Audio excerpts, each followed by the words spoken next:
Hello everyone. जैसा कि आपको मालूम है कि इन दिनों जो है कोचिंग सेंटर्स की जो मनमानी है बहुत ज़्यादा बढ़ गई है। आपको मालूम है कि कोचिंग सेंटर किस तरीके से मनमानी जो है कितना ज़्यादा फीस वसूलती हैं। तो दोस्तों आपने जो है दिल्ली का मामला सुना ही होगा। कोचिंग सेंटर में कुछ दिनों पहले न्यूज़ आई थी कि दिल्ली के एक कोचिंग सेंटर में दोस्तों आग लग गई थी। और उस कोचिंग सेंटर में इतने मतलब एक क्लास में इतने सारे जो बच्चे हैं वो ठूस करके जो है उसमें भरे गए थे कि उनको जो है अब वहां से निकलने का मतलब कोई जगह ही नहीं था। बच्चे जो है छत पर से कूद करके जो है नीचे कूद रहे थे। आपने जो है रिसेंट में गुजरात के अंदर जो है एक कोचिंग सेंटर का पूरा मामला आपको जो है सुनने को मिलेगा। आपको आए दिन जो है सुनने को मिलता है कि जो कोटा में जो आईआईटी नीट वगैरह की जहाँ पे तैयारी वगैरह कराई जाती है, बड़े बड़े जो कोचिंग माफिया है वहाँ पे है। और आपको सुनने को मिलता होगा कि आए दिन जो स्टूडेंट है वो जो है सुसाइड कर रहा है। तो सुसाइड करने का भी एक रीजन है क्योंकि स्टूडेंट आपको मालूम है कि ज्यादातर जो इस तरीके के जो स्टूडेंट है वो खास करके यूपी बिहार जैसे जो है स्टेट से आते हैं। और खास करके यहाँ पे जो गरीब जो बच्चे हैं वहां पे जाते हैं।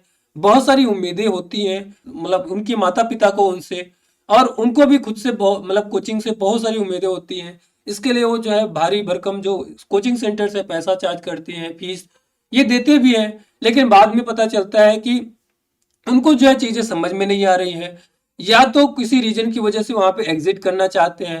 लेकिन कोचिंग सेंटर पैसे रिफंड नहीं करते हैं क्योंकि एक बार पैसा जमा हो गया तो पैसा आपको जो है दोबारा से मिलने वाला नहीं है। अच्छा, और ये भी चीज है कि बहुत सारे ऐसे कोचिंग सेंटर्स हैं आज के समय में, प्राइवेट कोचिंग सेंटर्स जो कि मतलब अनरजिस्टर्ड हैं और धड़ल्ले से दोस्तों चल रहे हैं और बहुत भारी भरकम जो है फीस वगैरह वसूल रहे हैं। उनको जो है स्टूडेंट का जो मेंटल लेवल है किस तरीके से उनके मतलब बढ़ रहा है उनसे कोई मतलब नहीं है। उनका बस पूरा बिजनेस हो चुका है कमाना और सिर्फ कमाना। तो इन सारी जो है प्रॉब्लम्स है उनको देखते हुए दोस्तों फाइनली सेंट्रल गवर्नमेंट ने नए जो है गाइडलाइंस जो है जारी किए हुए हैं कोचिंग सेंटर को लेकर के।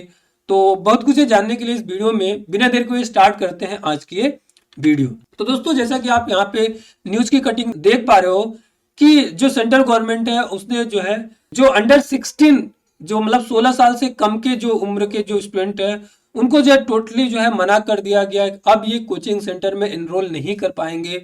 और जो बहुत सारे ऐसे कोचिंग सेंटर है आपको मालूम है मिसलीडिंग एड्स वगैरह चलाते हैं। तो इन पे जो है रोकथाम करने के लिए सेंट्रल गवर्नमेंट ने अनाउंस किया हुआ है नए गाइडलाइंस, नए रूल्स कोचिंग सेंटर के लिए।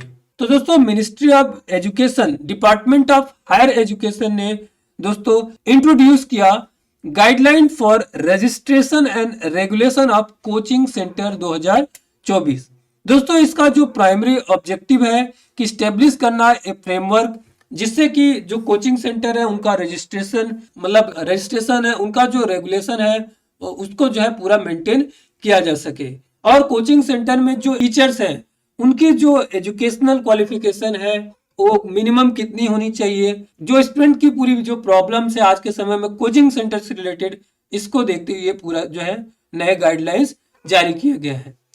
दोस्तों गवर्नमेंट जो है एनकरेज करना चाहती है, फोकस करना चाहती है जो को करिकुलर एक्टिविटी है, जिससे कि जो स्टूडेंट है उनका जो होलिस्टिक डेवलपमेंट हो सके, उनको करियर गाइडेंस अच्छा खासा मिल सके, साइकोलॉजिकल काउंसलिंग जो है स्टूडेंट के लिए, जिससे कि स्टूडेंट का मेंटल वेलबींग हो सके। क्योंकि आपको मालूम है कि आज के समय में स्टूडेंट जो है कितना ज्यादा जो है डिप्रेस है। बहुत सारे स्टूडेंट आपको मालूम है कि इस समय जो है सुसाइड करते हैं। तो इसका इम्पोर्टेंस इस समय बहुत ज्यादा है। आपको मालूम है कि बहुत सारे ऐसे कोचिंग सेंटर हैं जो कि प्राइवेट कोचिंग सेंटर्स हैं, ये जो है रन कर रहे हैं, बहुत ज्यादा मनमानी तरीके से फीस ले रहे हैं। मतलब बहुत सारे कोचिंग सेंटर बहुत सारे मैल प्रैक्टिस करते हुए भी पकड़े जा रहे हैं। आपको मालूम है कि बहुत सारे स्टूडेंट जो कि स्ट्रेस में जा रहे हैं, सुसाइड कर रहे हैं। इस चीज को देखते हुए इस चीज की जो इम्पोर्टेंस है दोस्तों वो बहुत ज्यादा बढ़ जाती है। इस पूरे मामले को पिछले दिनों जो है मीडिया में बहुत ज्यादा डिस्कस किया गया, पार्लियामेंट्री डिबेट इस पे बहुत ज्यादा हुई, डिबेट डिस्कशन हुआ। और इस तरीके से आप इस पूरे मामले की जो है इम्पोर्टेंस को समझ सकते हो। दोस्तों सेंटर ने जो है डिफिनीशन भी जो है इसके लिए जारी किया, कोचिंग सेंटर के लिए फाइनली जो है मतलब उन्होंने डिफिनीशन जारी किया कि जो कोचिंग सेंटर होगा दोस्तों वो जो है अप्रोप्रिएट जो गवर्नमेंट है या जो अप्रोप्रिएट जो अथॉरिटी है उनसे जो है पूरा परमिशन उनको लेना पड़ेगा।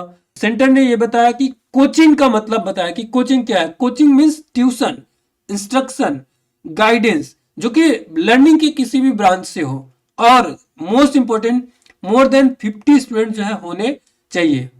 और कुछ क्रिएटिव एक्टिविटी, जैसे कि अगर बात करें स्पोर्ट्स की, बात करें डांस की, बात करें थिएटर, इन सारी चीजों को कोचिंग में इंक्लूड नहीं किया गया है। ये सारी चीजें कोचिंग में नहीं होंगी। अगर मान लो कोई बंदा जो है जो सिखा रहा है, किसी को स्पोर्ट्स सिखा रहा है, डांस सिखा रहा है, थिएटर सिखा रहा है, तो उसको जो है कोचिंग से जो है अलग रखा गया है।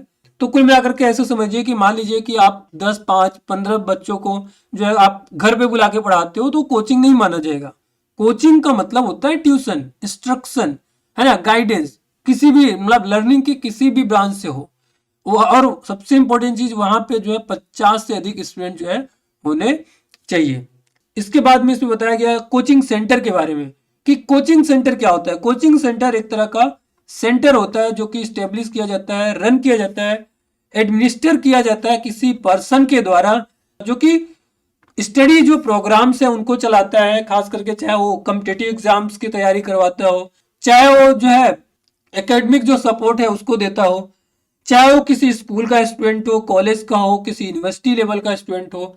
लेकिन सबसे जो इंपॉर्टेंट चीज है वहां पे मोर देन 50 स्टूडेंट्स होने चाहिए, तब उसको जो है क्या बोलेंगे, कोचिंग सेंटर बोलेंगे। और यहाँ पे बोला जा रहा है कि जो कोचिंग सेंटर है उनको जो है जो अप्रोप्रिएट गवर्नमेंट है उन वहां पे जो ऑफिसर्स है उनसे जो है पूरा परमिशन होना चाहिए। और गवर्नमेंट की बात करें तो गवर्नमेंट कौन दोस्तों, वो गवर्नमेंट हो सकती है आपकी सेंट्रल गवर्नमेंट, स्टेट गवर्नमेंट, या जो यूनियन टेरिटरी गवर्नमेंट है। इस तीनों में से कोई भी गवर्नमेंट हो सकती है।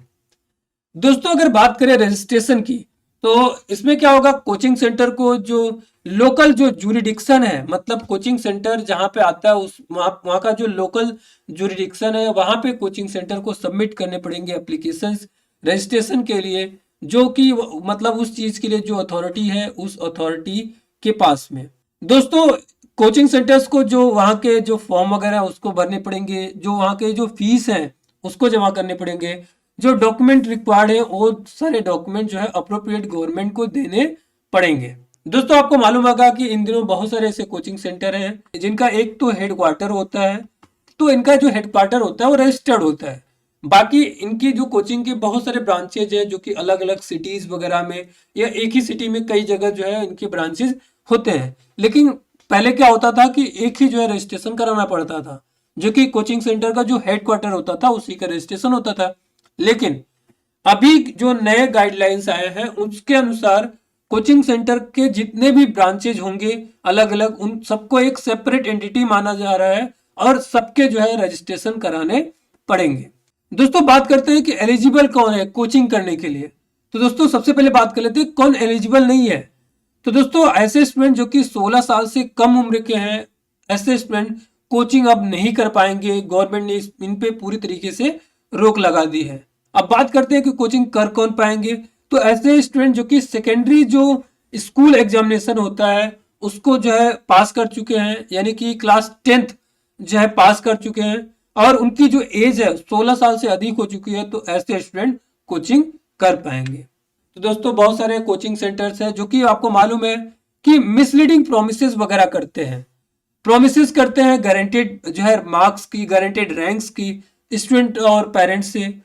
तो दोस्तों इस चीज को जो है सेंटर गवर्नमेंट ने जो है पूरी तरीके से ट्रांसपेरेंट रखने को कहा है कोचिंग सेंटर्स को, कि इस चीज को ट्रांसपेरेंट रखें। और इसके लिए जो है उनकी जो वेबसाइट होगी कोचिंग सेंटर की, वहां पे उनको सारे इंफॉर्मेशन डालने पड़ेंगे कि उनके पास में जो टीचर्स है वो उनकी क्वालिफिकेशन क्या है, मतलब जो कोचिंग में जो टीचर पढ़ा रहे हैं उनकी क्वालिफिकेशन क्या है, जो कोर्सेज है पूरा कोर्स के बारे में पूरा, मतलब कोचिंग सेंटर किस तरह के कोर्सेज ऑफर कर रहा है उसके बारे में पूरा जो डिटेल है वो उस वेबसाइट पे होनी चाहिए। जो करिकुलम डिटेल्स है उसको पूरा जो है वेबसाइट पे होनी पड़ेगी। कोर्स का ड्यूरेशन, हॉस्टल जो फैसिलिटी है, फीस है, उस इन सब का जो डिटेल है कोचिंग सेंटर को उनकी जो वेबसाइट होगी उस पर जो है अपडेट करना पड़ेगा। अभी की अगर बात करें तो अभी के लिए क्या है, जो फीस है वो कोई फिक्स नहीं है, मतलब जो अलग अलग जो कोचिंग सेंटर है वो अपना मनमानी तरीके से जो है फीस वगैरह जो है ये चार्ज करते हैं। लेकिन अभी के लिए सेंटर का कहना है कि जो फीस होगी ट्यूशन फी कोचिंग में, ये क्या होनी चाहिए, फेयर होनी चाहिए, रीजनेबल होनी चाहिए, मतलब जो एक मार्केट जो स्टैंडर्ड होता है उसी के आसपास होना चाहिए। ऐसा नहीं है कि मान लीजिए आप 9th 10th 11th 12th के बच्चों को पढ़ा रहे हो और आप 1-1 लाख 1.5 लाख 2-2 लाख 5-5 लाख रुपए ले रहे हो, तो ऐसा आप नहीं कर सकते। जो प्राइस है, जो फीस है, वो मार्केट स्टैंडर्ड के हिसाब से ही होनी चाहिए, मतलब रीजनेबल प्राइस जो है, रीजनेबल फीस जो है, फीस स्ट्रक्चर होना चाहिए। और दोस्तों गवर्नमेंट ने जो है एग्जिट पॉलिसीज भी जो है बनाई हुई है। एग्जिट पॉलिसी के तहत क्या होगा कि आपको जो है रिफंड मिलेगा, रिफंड मिलेगा। जैसे मान लो कि मान लो आप एक कोर्स करते हो किसी भी कोचिंग से, है ना, एक कोर्स करते हो जिसकी जो कोर्स का जो ड्यूरेशन है दोस्तों, मान लो कोर्स का जो ड्यूरेशन है वो है 6 मंथ। कितना है दोस्तों, 6 मंथ है। और उस कोर्स का जो है आपने 50,000 रुपए जो है दिए हुए हैं। आप क्या करते हो, 3 मंथ कोचिंग करते हो और इसको बाद आप जो है कोचिंग से एग्जिट करना चाहते हो, क्योंकि हो सकता है आपको उस वहां पे समझ नहीं आ रहा हो, या आपको समझ में आ गया हो कि अब ये कोर्स आपके बस की बात नहीं है, आपके लिए कोई और चीज बनी हुई है, ये आप नहीं कर सकते हो, है ना, आपका इंटरेस्ट कहीं और चला जा रहा हो, या आपको समझ में नहीं आ रहा हो, है ना। तो कुल मिला करके आप अगर एग्जिट करना चाहते हो 3 मंथ बाद, 3 मंथ आपने कर लिया, है ना, तो अब यहाँ पे क्या करना पड़ेगा, जो कोचिंग सेंटर है उनको जो है वो क्या करेंगे, आपके फीस को रिफंड करेंगे। फीस कितना रिफंड करेंगे, जैसे कोर्स का ड्यूरेशन था कितना, 6 मंथ का, जिसके लिए उन्होंने लिया 50,000, तो उसका जो पूरा जो चार्ज है दोस्तों 50,000 रुपए। तो अगर 3 मंथ की बात करें तो 3 मंथ क्या हो गया, एक तरह से आपने कोर्स का आधा ड्यूरेशन जो है आपने कवर कर लिया। तो आधा, अगर फीस के अभी आधा करें तो 50,000 का आधा कितना हो जाएगा, 25,000 रुपए, है ना। तो कोचिंग सेंटर क्या करेगा, 25,000 रुपए रख लेगा और 25,000 रुपए आपका जो है रिफंड करेगा। तो ये जो रिफंड पॉलिसी जो है ये बहुत ही बेस्ट है, खास करके जो स्टूडेंट के लिए जो है बहुत ही बेस्ट है। क्योंकि कोचिंग सेंटर जैसा कि आपको मालूम है कि एक बार फीस ले लेते थे, फिर दोबारा ये वापस नहीं देते थे, चाहे आपको समझ में आ रहा है या नहीं समझ में आ रहा है, या आप एग्जिट कर जा रहे हो, आपका पैसा तो पूरा बर्बाद होना ही था। लेकिन अभी के लिए आपका जो है कोचिंग सेंटर को एग्जिट पॉलिसीज जो है बनानी पड़ेंगे, और उसके तहत आप जो है किस मतलब कोर्स के बीच में आप चाहे जब आप एग्जिट करोगे, और आपका जो मतलब उस समय जो आपका पैसा जो बचा रहेगा वो आपका जो है रिफंड किया जाएगा। और दोस्तों ये जो आपका पैसा जो रिफंड होगा वो आपके एग्जिट करने के 10 दिन के अंदर जो है कोचिंग सेंटर जो है आपका पैसा जो है रिफंड करेगी। और दोस्तों आपको ये भी मालूम होगा कि बहुत सारे ऐसे कोचिंग सेंटर्स हैं जो कि कोर्स के बीच में पैसा बढ़ा देते हैं, फीस बढ़ा देते हैं। तो इस चीज को जो है गवर्नमेंट ने पूरी तरीके से मना कर दिया है कि आप कोर्स के बीच में आप जो है फीस को बढ़ा नहीं सकते हो। और दोस्तों जिस तरीके से ये जो पूरा एग्जिट पॉलिसी है कोर्स के लिए, इस तरीके से बाकी चीजें जैसे हॉस्टल जो फैसिलिटीज वगैरह बहुत सारे कोचिंग सेंटर से प्रोवाइड करते हैं, वहां पे भी मतलब शुरू में ही सारा जो हॉस्टल का जो फीस है वो ले लेते हैं। तो यहाँ पे वो भी जो है आपका रिफंड करना पड़ेगा कोचिंग सेंटर्स को, मतलब कोचिंग सेंटर्स आपको जो है जो हॉस्टल के जो चार्जेस वगैरह जो कि आपके बचे रहेंगे उस समय, उसको भी रिफंड करना पड़ेगा। तो दोस्तों इंफ्रास्ट्रक्चर रिक्वायरमेंट की बात करें तो आपको मालूम है कि बहुत सारे कोचिंग सेंटर्स आज के समय आपको मिल जाएंगे जहां पे पूरा जो स्टूडेंट है पूरे ठूसे पड़े हैं, मतलब कई बार मतलब जगह नहीं है, मतलब आप समझ लो कि मूव करने के लिए थोड़ा सा, और कई बार कैजुअलिटीज हो जाती है, कोई प्रॉब्लम्स आ जाती है, मान लो कोचिंग सेंटर में आग लग गई तो वहां से भागने में बहुत ज्यादा दिक्कत आ जाती है, और इस वजह से बहुत सारे स्टूडेंट जो है वहां पे कैजुअलिटी का शिकार जो है हो जाते हैं। तो इस चीज को ध्यान में रखते हुए जो सेंट्रल गवर्नमेंट का जो ये कहना है कि हर एक स्टूडेंट के लिए 1 स्क्वायर मीटर का जो स्पेस है वो जो है देना पड़ेगा। मतलब कोचिंग सेंटर्स एक स्टूडेंट के लिए एक क्लास में, अगर किसी क्लास की बात करें, एक स्टूडेंट के लिए 1 मीटर स्क्वायर जो है का एरिया जो है उसके लिए जो है देना पड़ेगा। और कोचिंग सेंटर्स को जो है फॉलो करना पड़ेगा जो फायर सेफ्टी नॉर्म्स है, बिल्डिंग कोड्स हैं, इनके जो सर्टिफिकेट वगैरह इनके पास में होने चाहिए, और फायर सेफ्टी के इक्विपमेंट्स होने चाहिए, बिल्डिंग कोड्स जो जरूरी चीजें होती है, ये सारी चीजें कंपलसरी है। और कोचिंग सेंटर्स को जो है प्रॉपर मतलब वहां पे प्रॉपर इलेक्ट्रिफिकेशन होनी चाहिए, वेंटिलेशन जो होना चाहिए, लाइटिंग अरेंजमेंट जो है प्रॉपर होना चाहिए, और जो भी सिक्योरिटी मेजर्स हैं ये सारी चीजें जो है वहां पे होनी चाहिए। और कोचिंग सेंटर को जो है हर कोचिंग सेंटर में सीसीटीवी कैमरास होने चाहिए, वहां पे अनिवार्य है। फर्स्ट एड किट होनी चाहिए, जो कि मेडिकल जो असिस्टेंट वगैरह में जो है काम आते हैं। दोस्तों अगर स्टडी आवर्स की बात करें तो जो क्लासेस हैं, तो आपको मालूम है कि बहुत सारे ऐसे कोचिंग सेंटर्स हैं जो कि उनकी जो क्लास की जो टाइमिंग होती है वो स्कूल आवर्स के समय ही होती है, जिसकी वजह से बहुत सारे ऐसे स्टूडेंट हैं जो कि पूरी तरीके से कोचिंग पे डिपेंड हो जाते हैं, वो स्कूल जाते ही नहीं है। तो उनकी जो है अटेंडेंस भी कम होती है और स्कूल जो है पूरी तरीके से वो छोड़ते जा रहा है। तो सेंटर का ये भी कहना है कि जो कोई भी कोचिंग सेंटर अगर क्लास का जो टाइमिंग है वो स्कूल आवर्स में नहीं कर सकता, आपको जो है स्कूल आवर्स के बाद में जो है कोचिंग सेंटर के जो टाइमिंग है मतलब वो रखने पड़ेंगे। कई बार करिकुलम जो टाइम टेबल है दोस्तों, ये बहुत ज़्यादा कॉम्प्लिकेटेड नहीं होना चाहिए। ऐसा ना हो कि पता चला स्टूडेंट जो है स्कूल से खाली हुआ, खाना पीना खाया, तुरंत फिर कोचिंग भगा, कोचिंग से आया फिर कहीं और भगा। तो जो स्टूडेंट का जो पूरा स्केड्यूल है वो इतना ज़्यादा कॉम्प्लिकेटेड नहीं होना चाहिए, उनको जो है रिलैक्स हो, मतलब ऐसा करिकुलम टाइम टेबल होना चाहिए कि उनको भी थोड़ा रिलैक्स हो। गवर्नमेंट ने ये भी मैंडेटरी किया कि जो है वो स्टूडेंट हो चाहे वो कोई भी टीचर हो कोचिंग सेंटर का, उनको जो है वीकली ऑफ जो है देना पड़ेगा, ये चीज मैंडेटरी है। और जो क्लास की साइजेस है वो जो है क्या होनी चाहिए, टीचर स्टूडेंट का जो रेशियो होना चाहिए वो मेंटेन जो है करना पड़ेगा। ऐसा नहीं है कि एक क्लास है जिसमें जो है एक टीचर है 500 स्टूडेंट्स है, तो आप बताओ कि जो टीचर है वो स्टूडेंट पे अटेंशन कैसे दे पाएगा। तो जो टीचर स्टूडेंट जो रेशियो है वो क्या होनी चाहिए, वो मेंटेन होने चाहिए। एक टीचर के बीच में इतने स्टूडेंट रखे जाएं कि जो है टीचर जो है सारे स्टूडेंट पे जो है अच्छा खासा अटेंशन दे पाए। तो इस चीज को जो है कोचिंग सेंटर को ध्यान रखना पड़ेगा। दोस्तों अगर कंप्लेन की बात करें तो यहाँ पे ये बताया जा रहा है, जैसा कि आपको मालूम है कि कई बार जो स्टूडेंट हैं या पेरेंट्स हैं उनका जो है कोचिंग सेंटर के अगेंस्ट उनके कंप्लेन होते हैं, या कई बार कोचिंग सेंटर के भी कंप्लेन होते हैं स्टूडेंट या पेरेंट्स के अगेंस्ट। तो ये सारे जो है कंप्लेन जो है कर पाएंगे, कंप्लेन जो है फाइल कर पाएंगे।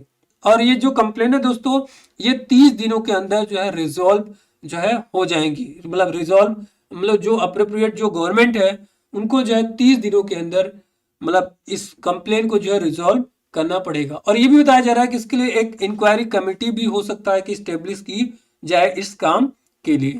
तो दोस्तों अगर पेनाल्टी की बात करें तो अगर कोई कोचिंग सेंटर जो गाइडलाइंस है, नए गाइडलाइंस है, उसको ब्रीच करता है, उसको तोड़ता है, उसको फॉलो नहीं करता है, तो पहली बार में तो उसको जो है 25,000 रुपए की जो है पेनाल्टी जो है उसे देनी पड़ेगी। अगर दूसरी बार जो है ये रूल्स का वायलेशन करता है तो उसको जो है 1 लाख रुपए की पेनाल्टी जो है देनी पड़ेगी। और अगर तीसरी बार कोचिंग सेंटर रूल्स का वायलेशन करता है तो उसका जो रजिस्ट्रेशन है वो परमानेंटली जो है कैंसिल कर दिया जाएगा।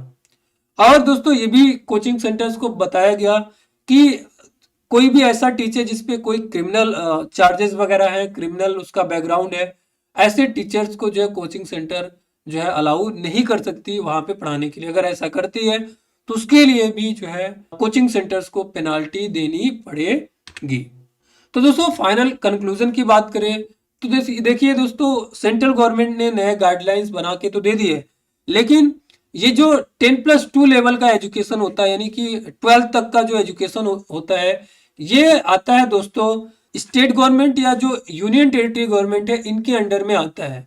तो अब बात यही हो गई कि अब देखते हैं कि जो स्टेट गवर्नमेंट है या जो यूनियन टेरिटरी गवर्नमेंट है ये जो नए गाइडलाइंस है इनको फॉलो करती है, करवाती है कि नहीं करवाती है।